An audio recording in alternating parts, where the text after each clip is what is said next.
you're making me think about, we've talked a lot about our internal, but I want to turn to our panelists here, particularly to talk a little bit about how are we part of the larger ecosystem for anti-racism and social justice? How are we fitting into this larger movement out there? And we'll take we'll have a couple of comments on this, and then we'll move to some Q&A from our participants. So anybody want to start? Margie, maybe you want to start? Thank you, Adrienne. Adrienne knows I've been thinking a lot about this. When I read your book, Emergent Strategy, one of the points that was brought up, and I hope I'm not misinterpreting in any way, but this is how I took it when I read it. There was a point in the book where you talked about like all these different lights, right? We're all these different lights, and then how these different lights are doing the work that needs to be done, or what's happening is happening with these different lights, but these lights converge together.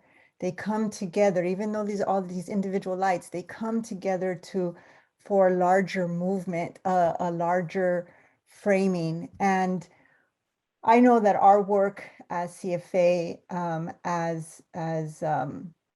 everyone that is represented in CFA, we're all doing so much, because it's beyond just,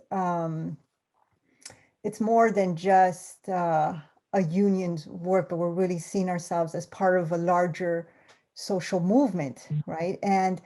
But in that context, there are many other things that are happening as well. You know, there's immigration, there's the Poor People's Campaign. I mean, there can be a list that can go on and on.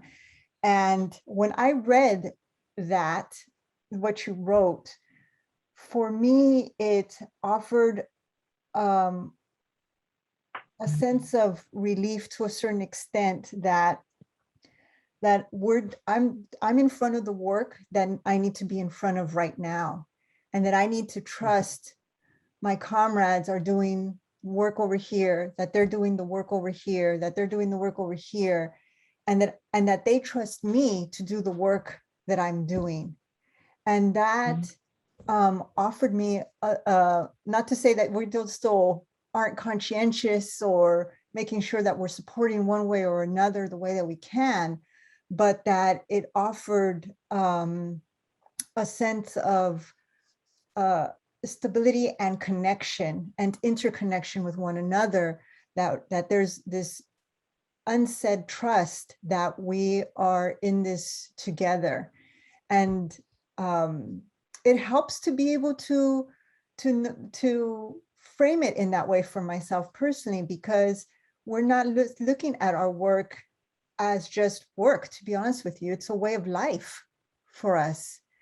And so in that way of life, it's not just, oh, okay, until this year or till next year, to what have you. It's long life work until we pass, until we transition, at least from my lens and my frame. And so those are just some of the thinking and thoughts that have been emerging for me, and how to be able to know that even those shifts or what I'm in front of can shift, right? But it's still part of the larger interconnection. I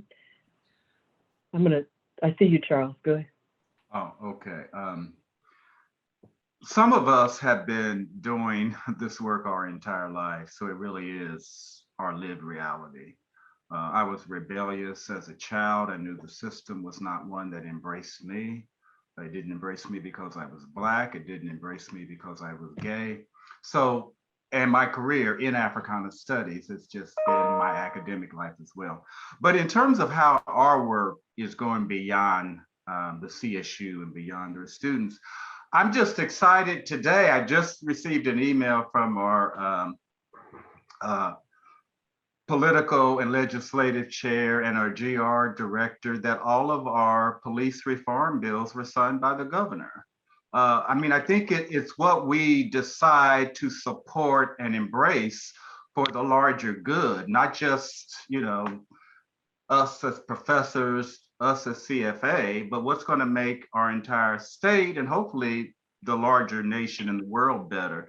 That's the way I see most of our ARSJ work, that it can influence other folks. I know other unions are following our lead now and moving to anti-racism and social justice.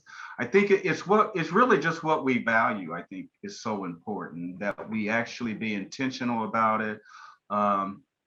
So it's reaching out there in that way. I think that's important. And also, I want our students to have a better reality on these campuses than many of us have had in our academic careers. I think that's real important too. So I'm gonna stop there. I don't want to dominate conversation because I will interrupt myself if I'm talking too much.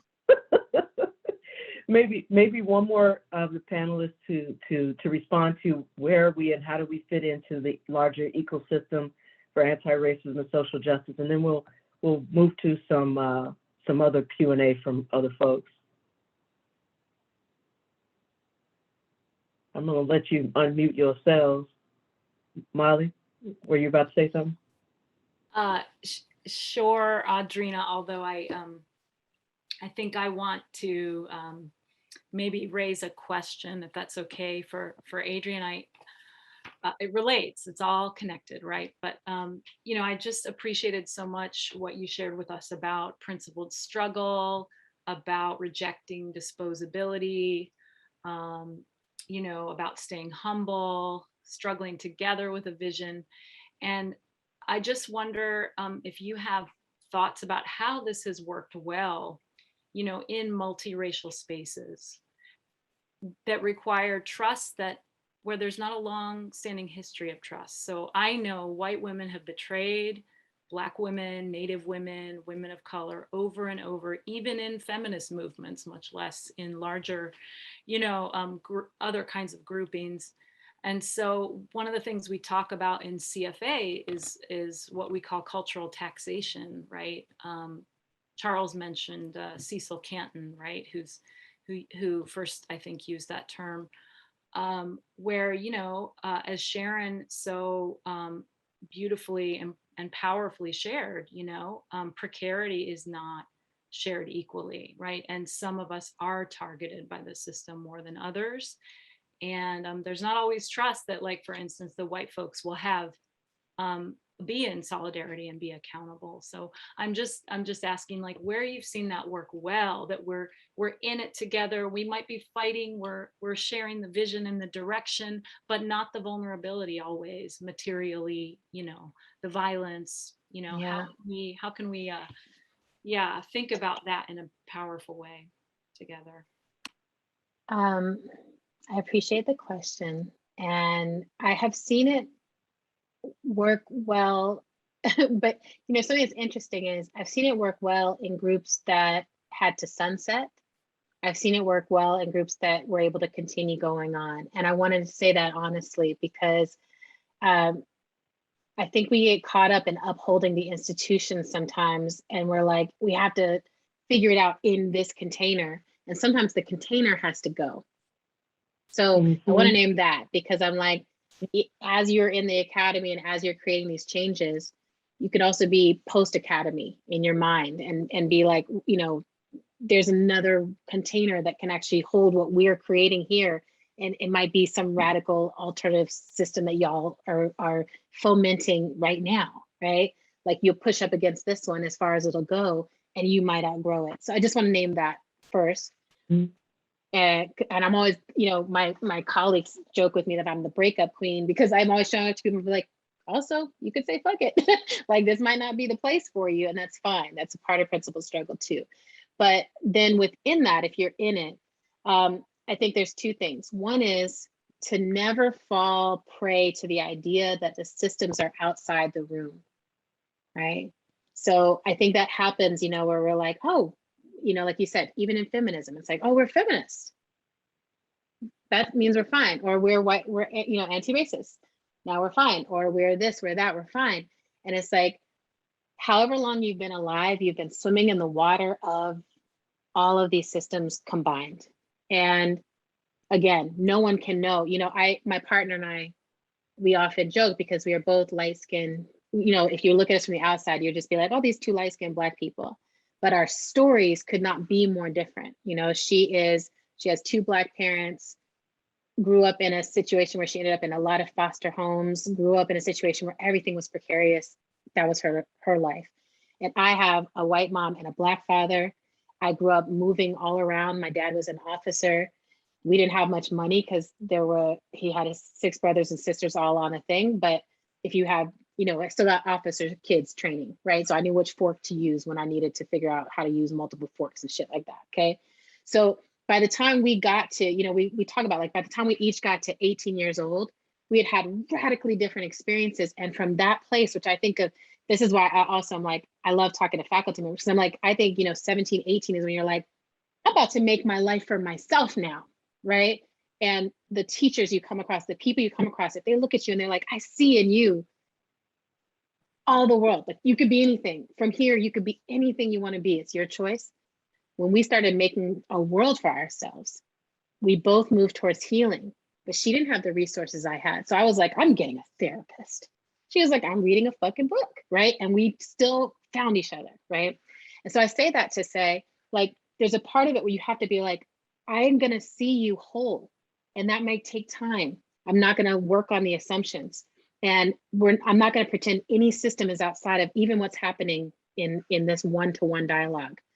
When I meet a Black person, I'm like, I'm not gonna assume anything based on what I'm looking at, right? You're Black.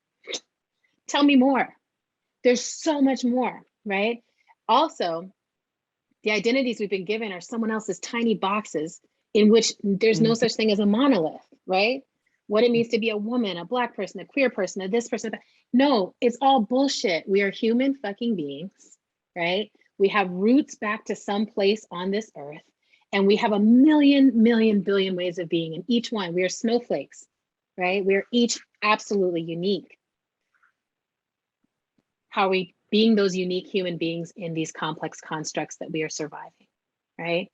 Can we outgrow them? I'm always trying to outgrow them, right? I want Blackness to be something that predates and goes beyond trauma. I want to outgrow the trauma. I want to live in a world. It's not gonna be me unless they figure something out for living forever. But when I think of my grandchildren, I want them to be like, oh yeah, what it means to be in a Black skinned body is joy. That's what it means. Healing, resilience, and joy. Maybe I have some ancestral memory that my ancestors had to figure that out, but it's back there, right? And I want that for all of us because we're going to be talking to aliens. And I don't want them to be like worried about this trifling shit. I want them to be like, wow, what is your species contributing to the universe? I'm like constantly be like in the space, dealing with the space, all the systems are in the space, but you are always larger than those systems too. And each time you weave yourselves together, you create something larger and stronger and bigger than those systems ever planned for. They did not plan for us to come together, right? They do not know what to do when we come together. They cannot be effective when we are actually truly working together. They cannot win when we are together, right? They know that. That's why they try to keep us apart. When we know that, we cannot be broken apart. That's beautifully said. Beautifully said. Yeah.